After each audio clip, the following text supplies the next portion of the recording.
Hi friends ಇವತ್ತು ಭಾನುವಾರ ನಮ್ಮ ಮನೆಯಲ್ಲಿ ಮಟನ್ ಸಾಂಬಾರು ಸಿಂಪಲ್ಲಾಗಿ ನಾನು ಯಾವ ರೀತಿ ಮಟನ್ ಸಾಂಬಾರು ಮಾಡಿದ್ದೀನಿ ಅಂತ ನೋಡೋಣ. ನಾನು ನಿಮ್ಮ ಹತ್ರ ಶೇರ್ ಮಾಡ್ಕೊತೀನಿ. ತುಂಬ ಸಿಂಪಲ್ಲಾಗಿ ತುಂಬ ಚೆನ್ನಾಗಿ ಆಗಿತ್ತು. ಅದರಲ್ಲೂ ನಮ್ಮ ಕಡೆ ಮುದ್ದೆಗೆ ಅಕ್ಕಿ ಜಾಸ್ತಿ ಹಾಕಿ ಮುದ್ದೆ ಮಾಡಿದ್ರೆ ಈ ಥರ ಸಾಂಬಾರಿಗೆ ತುಂಬಾ ಚೆನ್ನಾಗಿರುತ್ತೆ. ಓಕೆ ಫ್ರೆಂಡ್ಸ್, ಬನ್ನಿ ಇವಾಗ ನಾನು ಯಾವ ರೀತಿ ಮಟನ್ ಸಾಂಬಾರು ಮಾಡಿದ್ದೀನಿ ತುಂಬ ಸಿಂಪಲ್ಲಾಗಿ ನಾನು ಯಾವ ರೀತಿ ಮಾಡಿದ್ದೀನಿ ಅಂತ ನಾನು ನಿಮ್ಮ ಹತ್ರ ಶೇರ್ ಮಾಡ್ಕೊತೀನಿ.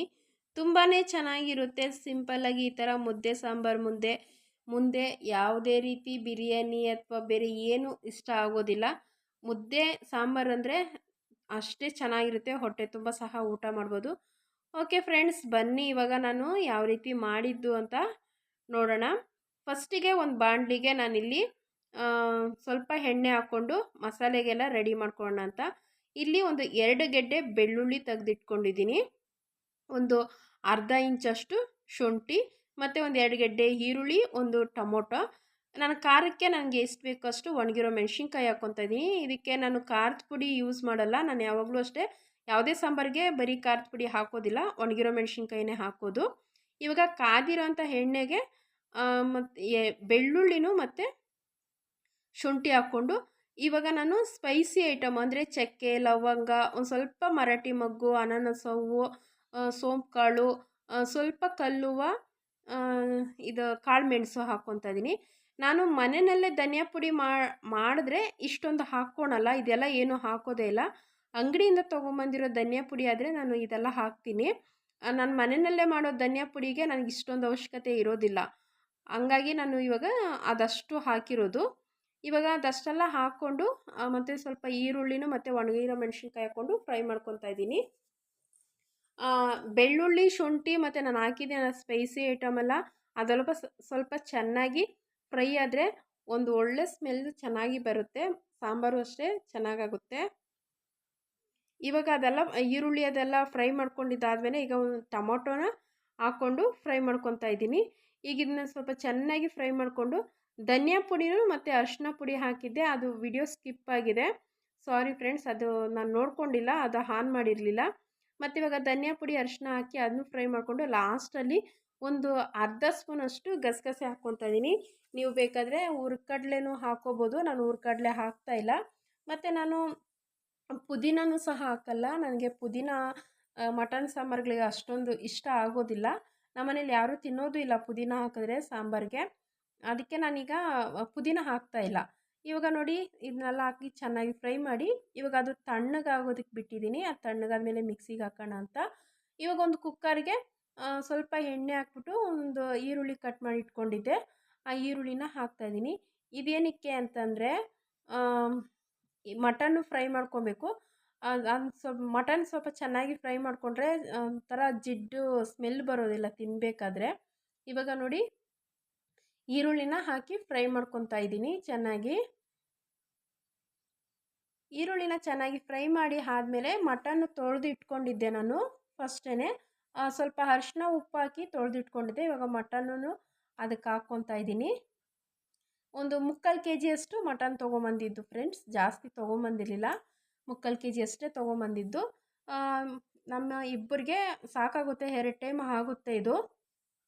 ಮತ್ತು ನಾಳೆ ಸೋಮವಾರ ಅಲ್ಲ, 1 kg ಜಾಸ್ತಿ ತೊಗೊಂಬಂದರೆ ಮಿಕ್ಕೋಗ್ಬಿಡುತ್ತೆ, ಅದಕ್ಕೆ ಬೇಡ ಅಂತ ಅಂದ್ಬಿಟ್ಟು 3/4 kg ತೊಗೊಂಬಂದಿದ್ದು.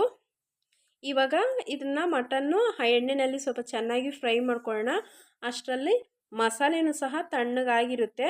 ಇವಾಗ ನೋಡಿ ಮಸಾಲೆ, ಇದಕ್ಕೆ ನಾನು ಸ್ವಲ್ಪ ಕೊಬ್ಬರಿ ಹಾಕ್ಕೊತಾ ಇದ್ದೀನಿ. ನಾನು ಜಾಸ್ತಿ ಕೊಬ್ಬರಿನೂ ಹಾಕಲ್ಲ, ಇದು ಎಳ್ಚು ಕೊಬ್ಬರಿ ಆಗಿರೋದ್ರಿಂದ ಇಷ್ಟು ಹಾಕ್ಕೊತಾ ಇದ್ದೀನಿ. ಮತ್ತು ಸ್ವಲ್ಪ ಕೊತ್ತಂಬರಿ ಸೊಪ್ಪು, ಇದಿಷ್ಟು ಹಾಕ್ಕೊಂಡು ರುಬ್ಕೊಳ್ಳೋಣ. ಈಗ ಮಸಾಲೆ ರುಬ್ಕೊಂಬಂದಿದ್ದೀನಿ ನೋಡಿ. ರುಬ್ಬಿರೋ ಮಸಾಲನ್ನ ಇವಾಗ ಫ್ರೈ ಮಾಡ್ಕೊಂಡಿರೋಂಥ ಮಟನ್ಗೆ ಹಾಕ್ಕೊಂಡು ಮಸಾಲೆ ಕಲಿಸ್ಕೊಳ್ಳೋಣ. ಇವಾಗ ನಮಗೆ ನೀರು ಎಷ್ಟು ಬೇಕೋ ಅಷ್ಟು ನೀರು ಇಟ್ಕೊಳ್ಳೋಣ. ಸ್ವಲ್ಪ ನಾನು ಗಟ್ಟಿಯಾಗೆ ಮಾಡ್ಕೊತಾ ಇದ್ದೀನಿ, ಯಾಕೆಂದರೆ ನೀರು ಜಾಸ್ತಿ ಇಟ್ಟರೆ ನಾಳೆಗೂ ಉಳಿದ್ಬಿಡುತ್ತೆ ಸಾಂಬಾರು, ಅದಕ್ಕೆ ಸ್ವಲ್ಪ ಗಟ್ಟಿಯಾಗೆ ಮಾಡ್ಕೊತಾ ಇದ್ದೀನಿ. ಈಗ ಇದಕ್ಕೆ ಸ್ವಲ್ಪ ನಮಗೆ ರುಚಿಗೆ ಎಷ್ಟು ಬೇಕೋ ಅಷ್ಟು ಉಪ್ಪು ಹಾಕ್ಕೊಳ್ಳೋಣ.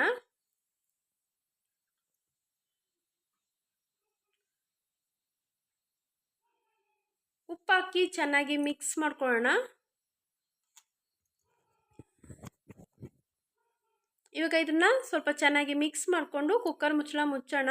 ಉಪ್ಪು ಖಾರ ಎಲ್ಲ ಇವಾಗಲೇ ನೋಡ್ಕೊಬೇಕು ಫ್ರೆಂಡ್ಸ್, ಆವಾಗಲೇ ನಮಗೆ ಟೇಸ್ಟ್ ಚೆನ್ನಾಗಿ ಬರುತ್ತೆ. ಮತ್ತು ಸಾಂಬಾರೆಲ್ಲ ಆದಮೇಲೆ ಉಪ್ಪು ಹಾಕೋದು ಖಾರ ಹಾಕೋದು ಆದರೆ ಮಾಡಿದ್ರೆ ಚೆನ್ನಾಗಿರೋದಿಲ್ಲ. ಇವಾಗ ನೋಡಿ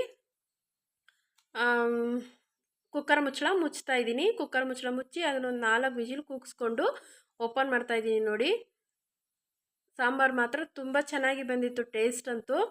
ಇವಾಗ ಅದನ್ನ ಸಾಂಬಾರನ್ನ ಚೆನ್ನಾಗಿ ಮಿಕ್ಸ್ ಮಾಡ್ಕೊತಾ ಇದ್ದೀನಿ. ಇವಾಗ ಅದನ್ನ ಇನ್ನೂ ಸ್ವಲ್ಪ ಕುದಿಸ್ಕೊಬೇಕು. ಇಲ್ಲಿ ನಾನು ಕೊಬ್ಬರಿ, ಇದು ಎಳ್ಚು ಕೊಬ್ಬರಿ ಅಂತ ಹೇಳಿದ್ನಲ್ಲ, ಅಂದರೆ ಇದು ಎಳ್ನೀರಿಗೂ ತಪ್ಪಿರುತ್ತೆ ಮತ್ತು ಬಲ್ತಿರೋ ಕಾಯಿಗೂ ಸಹ ತಪ್ಪಿರುತ್ತೆ ಕೊಬ್ಬರಿ. ಅಂಥ ಕಾಯಿ ಇದು ತಿನ್ನೋದಕ್ಕೆ ಹಸಿ ತಿನ್ನೋದಕ್ಕೇ ಚೆನ್ನಾಗಿರುತ್ತೆ. ಅದರಲ್ಲಿ ಈ ಥರ ಸಾಂಬಾರುಗಳಿಗೆ ಹಾಕಿದ್ರೆ ತುಂಬ ಚೆನ್ನಾಗಿರುತ್ತೆ. ನಾನು ಜಾಸ್ತಿ ಈ ಥರ ಕೊಬ್ಬರಿ ಇದೆ ಸಾಂಬಾರುಗಳಿಗೆ ಹಾಕ್ತೀನಿ. ಬೇಳೆ ಸಾಂಬಾರು ಮತ್ತು ಬಸ್ಸಾರಲ್ಲಿ ಈ ಥರ ಮಟನ್ ಸಾಂಬಾರುಗಳಲ್ಲಿ ಹಾಕ್ತೀನಿ. ತುಂಬ ಚೆನ್ನಾಗಿರುತ್ತೆ ಫ್ರೆಂಡ್ಸ್ ಟೇಸ್ಟು. ಇವಾಗ ಆ ಕೊಬ್ಬರಿನೂ ಸಹ ಹಾಕ್ಬಿಟ್ಟು ಸ್ವಲ್ಪ ಕುದಿಸ್ಕೊಂಡು ಈಗ ಸಾಂಬಾರು ರೆಡಿಯಾಗಿದೆ. ನೋಡ್ಬೋದು ಫ್ರೆಂಡ್ಸ್, ಮುದ್ದೆನೂ ಸಹ ಮಾಡ್ಕೊಂಡಿದ್ದೀನಿ. ಮುದ್ದೆ ಅಂತೂ ತುಂಬಾ ಚೆನ್ನಾಗಿತ್ತು ಸಾಂಬಾರು. ಅದರಲ್ಲೂ ನಮ್ಮ ಕಡೆ ಈ ಥರ ಅಕ್ಕಿ ಅಂದರೆ ನುಚ್ಚಕ್ಕಿ ಜಾಸ್ತಿ ಹಾಕ್ಬಿಟ್ಟು ಸ್ವಲ್ಪ ರಾಗಿ ಹಸಿಟ್ಟು ಹಾಕ್ಬಿಟ್ಟು ಮುದ್ದೆ ಮಾಡೋದು. ಈ ಥರ ಮಟನ್ ಸಾಂಬಾರುಗಳಿಗೆ ಈ ಥರ ಮುದ್ದೆ ಮಾಡ್ಕೊಂಡು ತಿಂದರೆ ತುಂಬ ಚೆನ್ನಾಗಿರುತ್ತೆ. ಬರೀ ರಾಗಿ ಮುದ್ದೆ ಅಂದರೆ ಅಷ್ಟೊಂದು ಇಷ್ಟ ಆಗೋದಿಲ್ಲ. ಸಾಂಬಾರು ಅಂತೂ ತುಂಬಾ ಚೆನ್ನಾಗಿತ್ತು ಫ್ರೆಂಡ್ಸ್. ನೀವೊಂದು ಸರಿ ಸಿಂಪಲ್ಲಾಗಿರುತ್ತೆ ಈ ಥರ ಮಾಡಿ ನೋಡಿ, ತುಂಬ ಚೆನ್ನಾಗಿರುತ್ತೆ. ಇದಕ್ಕೆ ಸೌತೆಕಾಯಿ ಒಂದು ಮಿಸ್ ಆಗಿದೆ. ಸೌತೆಕಾಯಿ ಇರಲಿಲ್ಲ, ಈರುಳ್ಳಿ ಸಹ ಇಟ್ಕೊಂಡಿದ್ದೀನಿ, ನೋಡ್ಬೋದು. ಓಕೆ ಫ್ರೆಂಡ್ಸ್, ಈ ವಿಡಿಯೋನ ಇಲ್ಲಿಗೆ ಎಂಡ್ ಮಾಡ್ತಾ ಇದ್ದೀನಿ. ನಿಮಗೆ ಈ ರೆಸಿಪಿ ಇಷ್ಟ ಆದರೆ ಪ್ಲೀಸ್ ಒಂದು ಲೈಕ್ ಮಾಡಿ, ಕಮೆಂಟ್ ಮಾಡಿ ಹೇಗಿತ್ತು ಅಂತ. ಓಕೆ ಫ್ರೆಂಡ್ಸ್, ಮತ್ತೊಂದು ವಿಡಿಯೋನಲ್ಲಿ ಸಿಗ್ತೀನಿ. Bye friends.